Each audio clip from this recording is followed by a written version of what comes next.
not easy when you immigrate. It's like you haven't got a place in nowhere.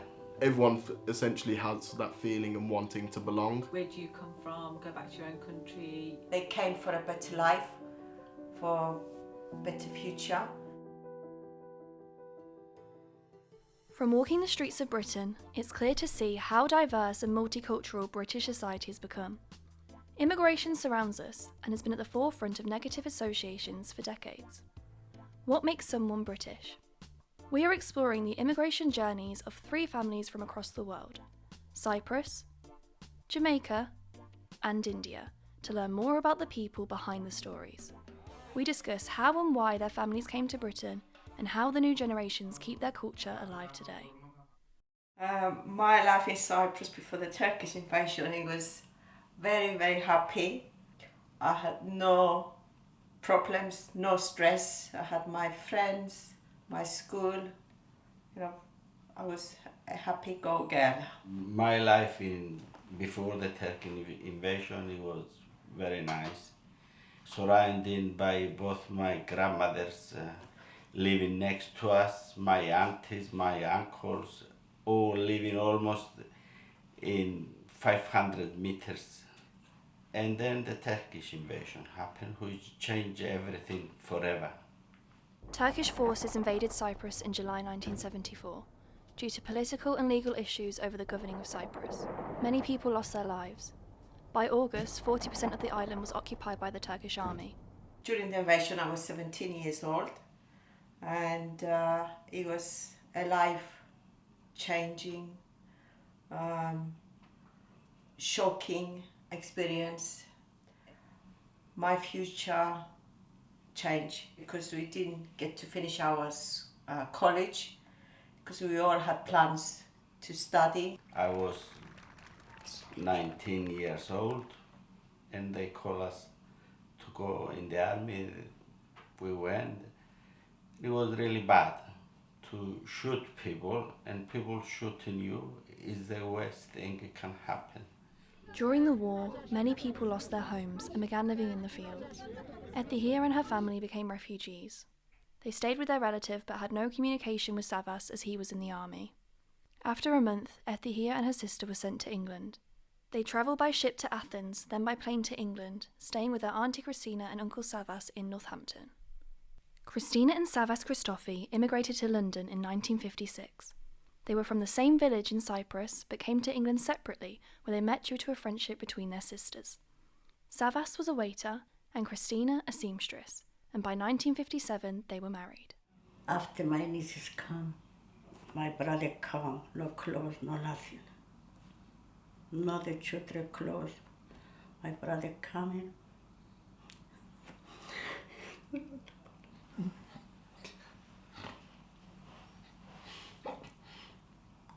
My mother's name is Hilma Dawes, and my father's name was Andrew Bean Dawes. My mum, she was from Westmoreland, which is the parish, and from a place called Broughton, which is a small sort of village in that parish in Jamaica. My father's from Hanover parish, and the town he was born in is called Cascade. My mum was a seamstress in Kingston. My father, who had been there before her, was a tailor. He'd had a number of jobs. He owned the first 2 taxis in Jamaica, which he had brought over from the United States. And so they met really through sewing, if you like. I think it was like many immigrants in the mid-50s, and that was, first of all, Britain needed a workforce. Jamaica was part of the Commonwealth. They really felt that riches were here to be gained because of the advertising and marketing, as we call it today, that was done in the island to say that this would be, the making of them, and they would be able to earn untold wealth. And I think that's what brought them here, because economically Jamaica has always been poor. They both came to England in 1955. My 2 older brothers having been born in Jamaica in 1953 and 1954. My father came some months before my mum, and when he came. He actually came over here by aeroplane, which obviously was quite a cost to them at those days. And my mum came by ship, by boat, so she followed my father here. My name is Vervansko Samara. I'm talking about my dad's journey. Haban's father, Mihar Bassi, was born in Badala in Punjab, India. He worked as a farmer and travelled to England by bike in 1919. He then travelled back to India to marry Haban's mother Qatar and brought her to England in the 1920s. The migration of Punjabi Sikhs increased at this time due to World War I and seeking labour work. After I came here, I stayed in London with his friends. After that, he was a businessman, selling petticoats and shorts door to door in Northamptonshire, Towcester. My expectations of England I didn't have any expectations, to be honest, because I always saw my life in Cyprus. I never wanted to leave my country. I never wanted to live anywhere else. So I never thought how England is going to be. But when I arrived in England, my first reaction was how cold it was. It was September.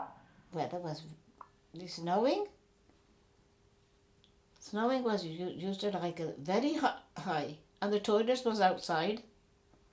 A line of the toilets. Oh, there was a queue no to go. toilet inside. In Cyprus, I was a potter and I was working for somebody who came to England. And he did try to get me a permit working. That's how I arrived here. A year later, I didn't come as a refugee because they didn't give refugee status at that time. When I came, my auntie had to be like my sponsor. If I got sick or if I wanted to go college or school or whatever, my auntie had to pay to send me private or to take me, if I got sick, to take me to a private doctor, because they didn't have any, we couldn't claim for anything. You come to England, you don't speak English, you have no friends, you have nobody. You just work and go home and try to save some money to send back home, to basically to help the ones you left behind. My mum had real ambitions when she came here. I don't know what my dad's ambitions were, because he went from doing what he did as a tailor to driving a bus, because that was the only real jobs that were open to blacks in those days. Remembering that when they came over here, when they were looking for somewhere to live, in the windows, they would go to houses and it would say, no blacks, no Irish, no dogs. And so I think that they couldn't have believed what they were coming into, albeit they still felt that this was the right place to be. History tells us the way that England and Britain portrayed itself, like this is the place to be, it's the place to live.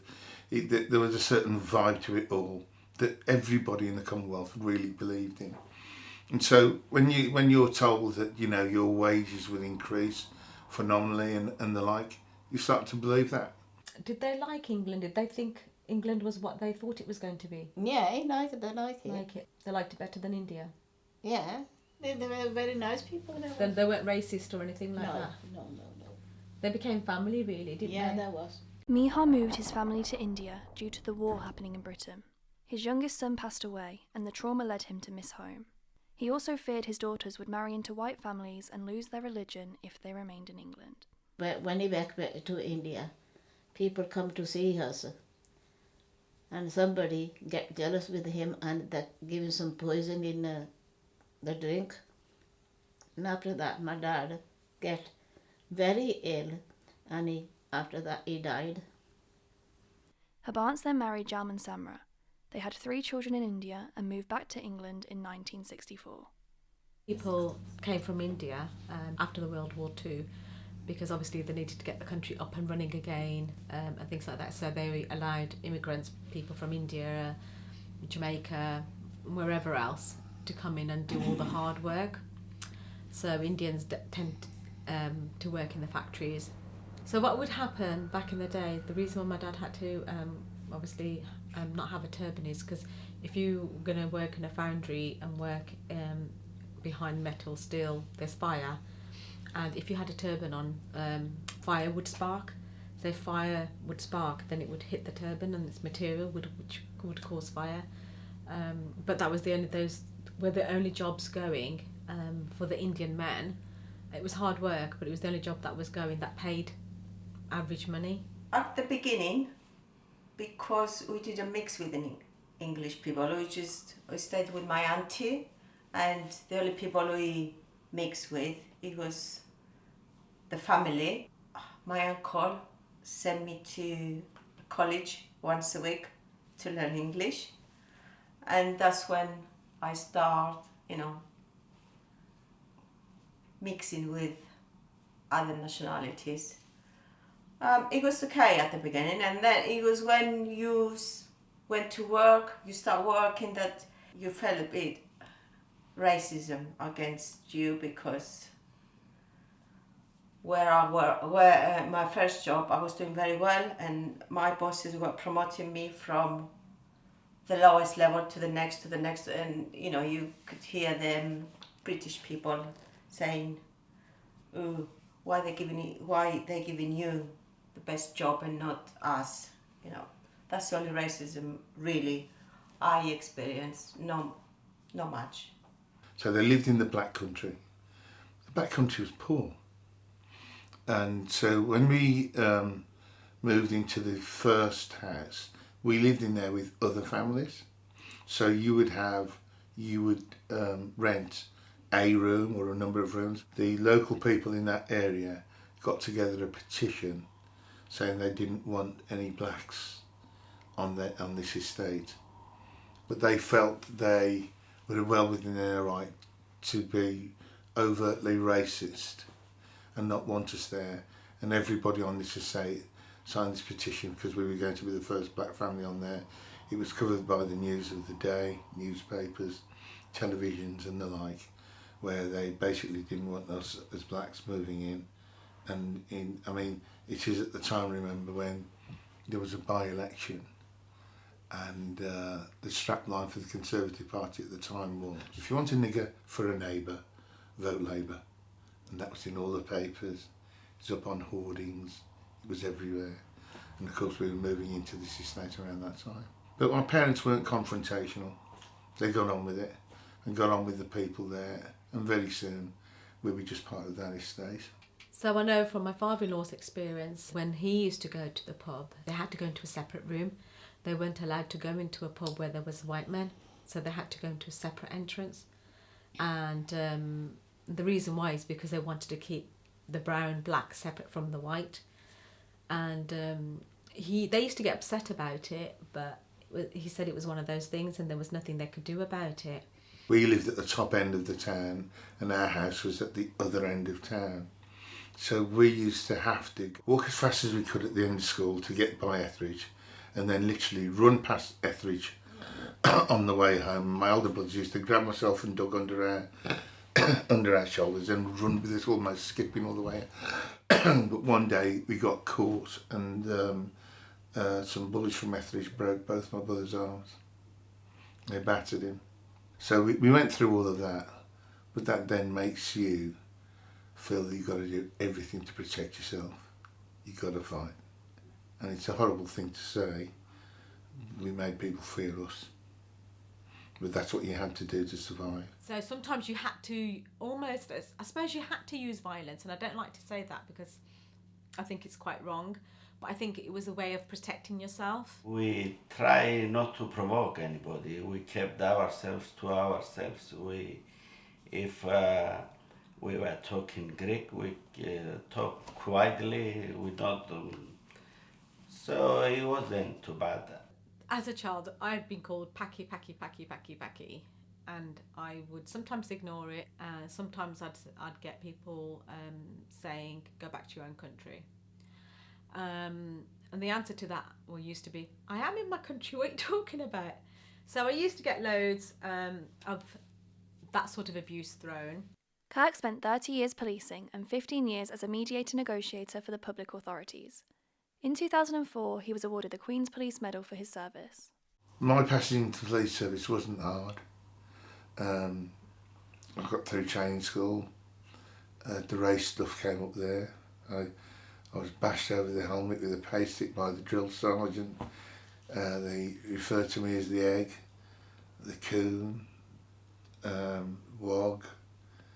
These are like sergeants, you know, the people that run the place, really.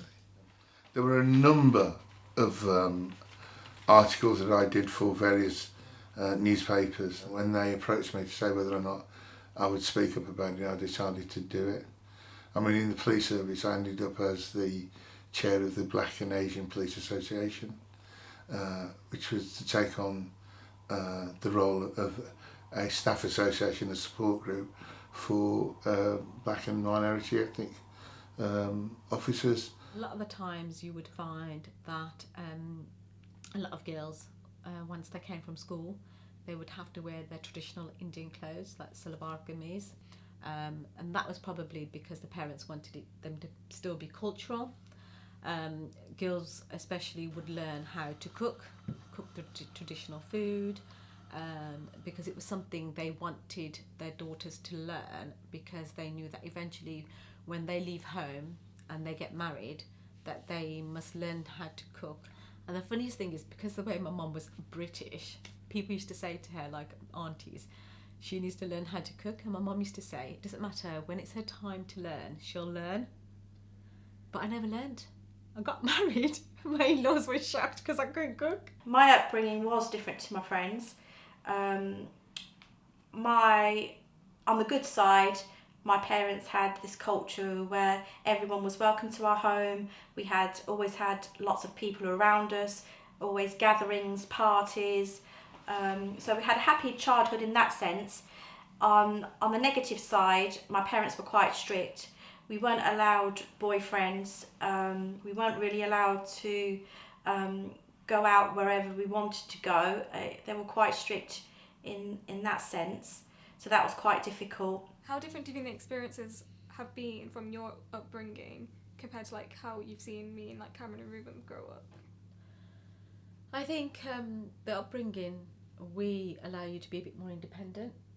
We weren't allowed to, probably, I'm not saying allowed to be, but it wasn't something that we did, and we weren't really independent. I think you probably got more freedom of choice, which we probably didn't have. I think education-wise as well, you can choose whatever you want to do, whereas I think we were limited. So say, for example... Don't have to be a doctor. Yeah, whereas back in my day, if you went to university, you actually went to university to be a doctor, or you went to be a lawyer or a solicitor. The difference between my upbringing and my children's is that my children have had a lovely life, I'd like to think, because they've had more opportunities than I did. They've been able to go where they wanted to, and been a lot freer than I was as growing up as a teenager. Having been born in the country and lived and raised in the country, that I've know a lot of things to do with my Britishness and my mum's side of the family. But when it comes down to your side, it's a bit more like I blame myself for that. I blame myself to a huge extent to that, but not to all of it. Yeah, that I should probably have got you to Jamaica. I never went to Jamaica until your mum booked a trip for me to go to Jamaica, and perhaps I should have done that with yourselves at a younger age.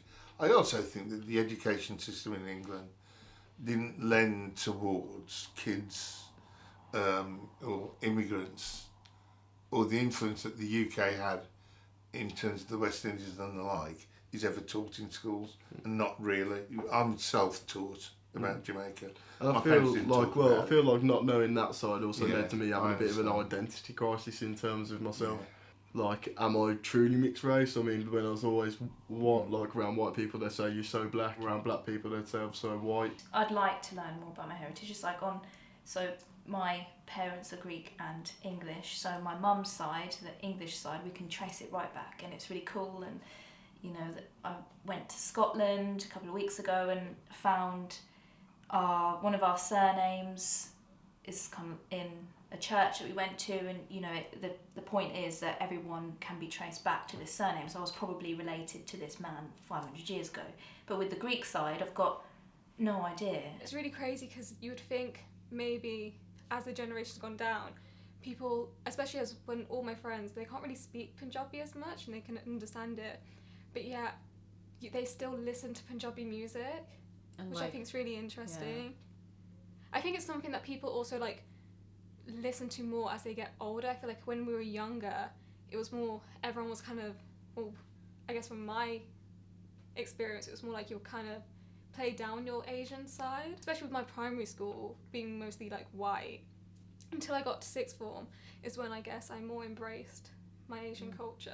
Jamaican patois has made its way into British society and culture very subliminally, to the point where a lot of youth and youth culture generally use it. Most of the kids these days say things that we used to say, but in a black context when I was young, so just amongst black people. But when I speak today and hear Asians, blacks, the Irish, Brummies, Londoners in Manchester, if you look at the slang, the colloquialisms that they use, a lot of that comes from Jamaica. My ability to speak Greek is very basic. I think I understand more than I can say. My vocabulary is very limited, but yeah, I wish that I could speak Greek properly. I mean, there's baby videos of me when I'm about 3 talking to my bapu in Greek who lived with us, and then when my brother came along, I think the household just stopped speaking it. That's something that really upsets me. Me and my siblings have grown up in a very white middle class neighbourhood, but we've still tried to stay as true to our own Jamaican heritage. My sister and my brother have had that socialisation outside of this area, where they've had, via basketball. Well, my sister's really always brought that to her drama. She's always tried to portray everything in regard to her colour and how it makes her different to people around this area, or people who makes her almost feel unique being mixed race. Mixed race girl in a mixed up world. Hope it's best of both, right? Yeah, if I use colloquialisms, I'm black, or talk posh, I'm white. Tell me again how to act a colour, because I sure as hell don't know. It's hard to keep for myself a lot of heritage, as I've always gone through being around predominantly white, British people my whole entire life, meaning my work, my schooling, and the sport and hobbies that I've taken up outside of that.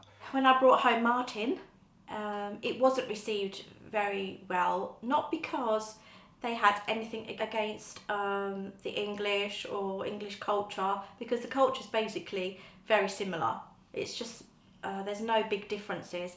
It was just the fact that they would have probably preferred me to marry someone like me, a British-born Cypriot, because of our backgrounds and our culture, and they thought maybe It's familiar, isn't it? Yeah, whether we might argue when I want my big family gatherings and they don't, and because they're not been brought up that way. But in saying that, he's embraced it and loves it, and he's so happy to be part of my family and my culture. Arranged marriages still happen today.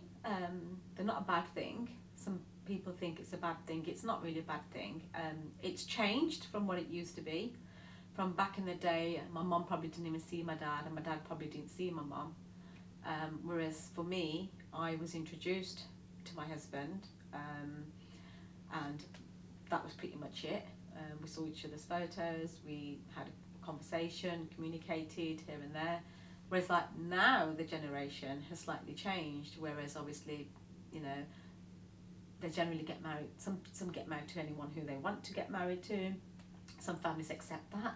Some families don't accept that, but they want you to marry the same caste or the same colour or the same religion. We've been together for about 4 months, or 3 or 4 months, before my dad would actually meet Kirk. They didn't grow up with black people. If they saw a black person in the street, both, my mum and dad, they said they would stare because it was just so unusual. But eventually, I went round to my mum and dad's, and I said to Dad that, something's got to give. There was a lot of tears and upset, and we had it out about the fact that I really love Kirk, and all he said was, the only thing I'll say is that I'll try, and he was true to his word. He did try, didn't he? And he did accept him, and he was his son-in-law really, and he loved his grandchildren. When I go back home, it makes me feel very bad and sad. If they leave tomorrow, I will go back because that's where I born. I've been after the invasion in Cyprus. I've been to Cyprus. I go to see my village. No house. I've been to see my farmer. Nothing tree, nothing at all. It didn't have the lot, but they lost what they had. I lived longer in this country, so when I go to Cyprus, I feel a little bit of like a foreigner, but I feel a foreigner here as well. So me personally, I don't feel I belong here or there. I can't go to Cyprus to stay. I can't live with my children and my grandchildren. My daughter is married to English. I got two son-in-law, nice. I'm very happy. And it was only when we were all grown up that they decided they wanted to go back. And so they went back there on holiday and their families, but they could see that they had a better lifestyle here. Though I think they always had a little dream that one day they would return home. Once people had left Jamaica and lived here for quite some time, even Jamaicans don't think of you as being Jamaican, even if you were born there. And they have a term in Jamaica that if you go back and when they speak to you, they say, "Hey, sir, you come from foreign," right? Which is, are you from foreign lands?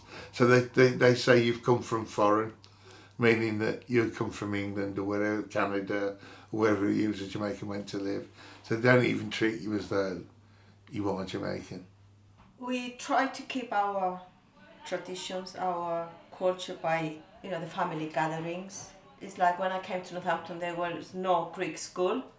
So I had meetings with the Northampton Council and we managed to get a classroom at the Trinity School, and I was teaching there for 6 years. I was teaching Greek. When we came to Northampton, it wasn't a Greek church, and the people previous to us, they did try to save money, basically, all these years, and we bought a church.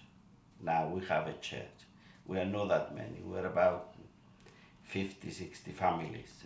Temples, gurdwaras, there wasn't many around, but I remember the Smetic Gurdwara being one of the only gurdwara that I can recall within that area, within that radius. And I remember people used to travel from far to go to that temple because it was one of the largest, I think, around the area. Oh, the weddings are massive. Basically, when you have a Greek wedding, you give everything. Your guests are your priority. So the food, the drinks, everything is on the couple. No one pays for anything. On the gift side, there's a special dance that the Greeks do, and then people can pin money on them. It can be as much or as little as they want. No one looks at you and scrutinises how much you've put. It's just what anyone can afford. The traditions that we uphold are generally the weddings. That's one thing that's pretty much stayed. It might have got a little bit more Western stuff thrown in, but you've got the manya, you've got the pre-wedding parties, Sangeet. You've got the Sangeet, obviously the food, the drink, the Punjabi music, the traditional wedding at the Gurdwara, doing the fere, Food is absolutely huge in Jamaican terms. It brings the family together. Like Digbeth Dining Club is not just sort of a commercial enterprise for Luke, but it's like a family gathering place. Yeah. a family meeting room where like the chicken has come really because of the way that my mother cooked chicken, my sister cooked chicken, all our wives cook chicken, and now all of you, like when you make your own dinners, you season it all massively in a particular way. I think what Luke's done at Digbeth Dining Club, he's put his own stamp on it, yeah, hasn't he? Yeah. And I do like some of it, but not all of it, yeah, because there has to be that influence that brings in the taste of other people as well. You're all there dancing to dancehall, bashment, all those kinds of music, also drinking Red Stripe, like in the old Jamaica grape soda. It's like the whole thing around that, and like that's where I feel it. Even the buffets when we have like what we call them impromptu gatherings. Yeah. Here, and like the family and friends from everywhere and anywhere will sort of just come to this house, and there'll be Jamaican influence or white influence. That's what I suppose mixed race family's all about. Do you believe the outlook on immigrants has changed? I think it has changed. I think it has changed a lot over the past few years. I think it's got better, but recently I think things have changed again because of Brexit. So I think that's had a real impact on immigration again. Britain was becoming a phenomenal place for diversity, but I think it's taken a step back. But at some point it'll take a step forward again. I just think that people have to remember what immigrants have really brought to this society. Do I feel British or am I English? No, I am not English, because to me English is somebody who's great. Their parents, grandparents, they are English, you know, born and bred in England, English. British, anybody can be British. So, yes, I am British. I'm half English, half Greek now. My family is half English and half Greek. I'm as British as any person out there, and anybody that tells me about putting back into England, I've done my bit. I've done many, many years at it. So I'm as British as them. I might not be the same colour as some of them, but I'm as British as them. Well, I've been in England 50, how long? 62. 60 years, isn't it? 62. 62 years, so I'm English. Do you feel British? I am British.